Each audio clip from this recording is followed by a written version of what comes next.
but I think it's a solid first week, and we can really build from here. So there may be some big leaps that we're going to need to take. Development's going to be key. Just making sure we leave no stone unturned, and we're just really clear and concise with our communication. And like a pretty productive morning out there. How do you sum it up from your side? It's nice to get out in the dry and do some running, because obviously our first day was in the miserable wet weather. Lewis Hamilton, Ferrari, Barcelona 2026. The pre-season testing just wrapped up, and let me tell you something. The 7-time world champion isn't just driving for Ferrari, he's dominating. While everyone's been talking about Max Verstappen and Red Bull, the numbers are telling us a completely different story. Today, we're breaking down exactly why Lewis Hamilton is set to conquer the Barcelona-Catalunya Grand Prix in June 2026, and why Max Verstappen, yes, the 3-time world champion Mad Max himself, might just be in for a reality check. The data doesn't lie, folks. Let's get into it. Alright, let's talk facts. During the 5-day Barcelona shakedown in late January 2026, here's what went down. Lewis Hamilton, Ferrari, 1 minute 16.348 seconds, fastest overall. Lando Norris, McLaren, 1 minute 16.594 seconds, 0.246 seconds behind. Charles Leclerc, Ferrari, 1 minute 16.653 seconds, third fastest. Oscar Piastri, McLaren, 1 minute 17.446 seconds. Max Verstappen, Red Bull, 1 minute 17.586 seconds. Fifth place, 1.238 seconds slower than Hamilton. Let that sink in. Hamilton wasn't just fast, he was over a second faster than Verstappen. In F1 terms, that's not a gap, that's a chasm. But here's where it gets interesting. Ferrari completed over 400 laps during testing with rock-solid reliability, while Mercedes topped 500 laps. The preparation is there, the pace is there, and the hunger. Oh, it's definitely there. Now, let's talk about these 2026 regulations. They're revolutionary. The new hybrid power units have 50% electrical power output. That's triple what we had before from the MGUK. The MGUH? Gone. This means massive energy management challenges. Ferrari's advantage? They're a factory team with complete integration between chassis and power unit.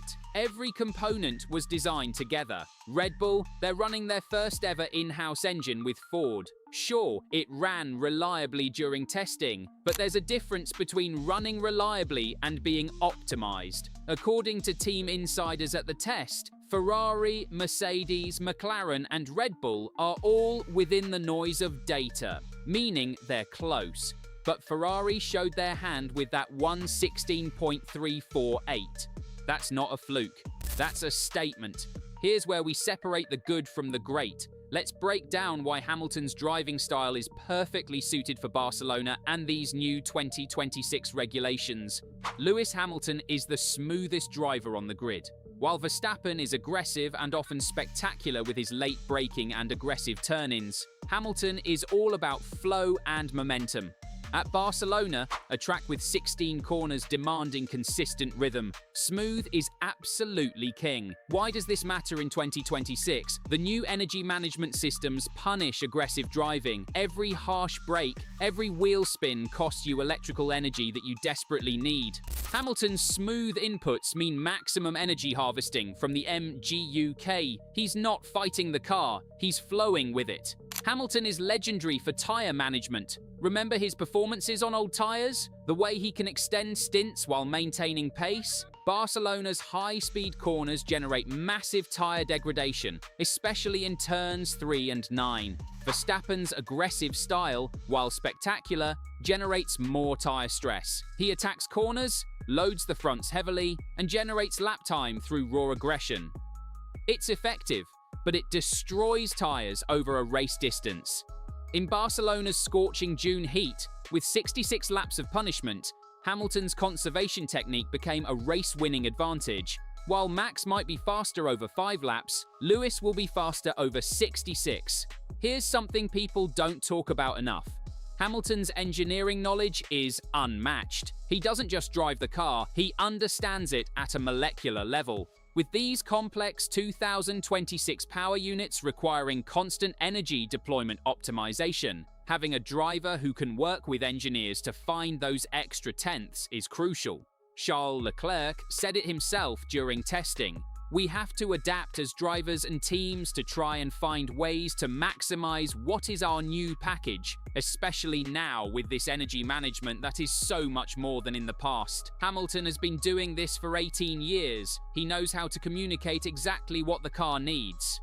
Verstappen, incredibly talented, but this is Red Bull's first in-house engine. The learning curve is steeper. Let's talk about the track itself. Barcelona is a high downforce circuit with a mix of high, medium, and low-speed corners. It's technical, it's demanding, and it rewards precision over aggression. Verstappen excels at tracks where you can be aggressive. Think Monaco's tight sections, or Suzuka's fast-flowing corners where you can attack.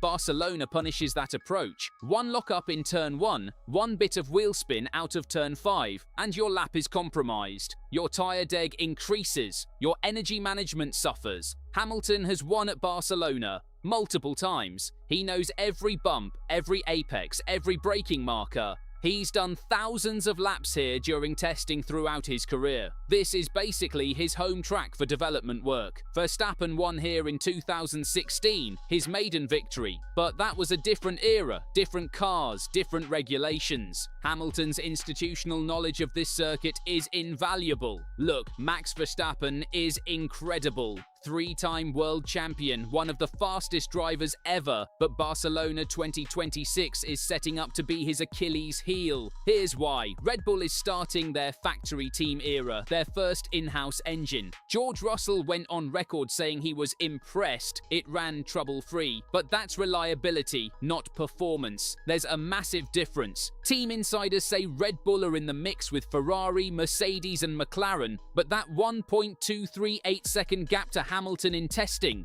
that's concerning. Even accounting for different programs and fuel loads, that's a big delta. Verstappen's aggressive, late braking point-and-shoot style is perfect for certain tracks.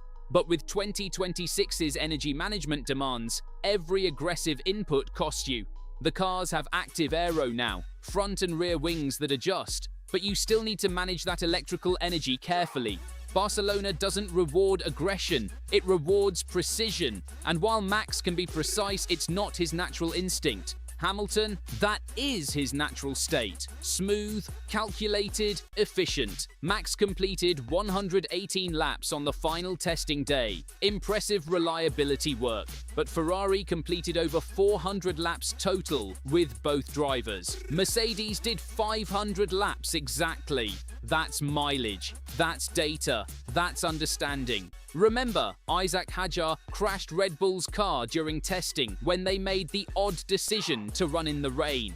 They had to ship in new parts and couldn't run again until Friday. That's lost development time, lost correlation work, lost optimization.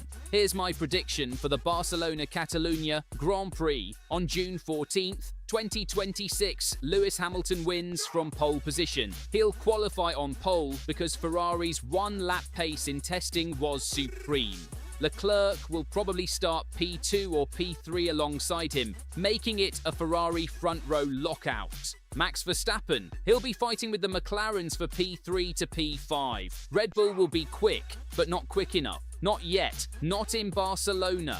Maybe by Silverstone or Spa they'll have figured out their package. But June? That's Ferrari territory. The race will come down to tyre management in the final stint. Hamilton will extend his mediums or harder longer than anyone thought possible, maintain pace and control from the front. Classic Lewis Hamilton strategy.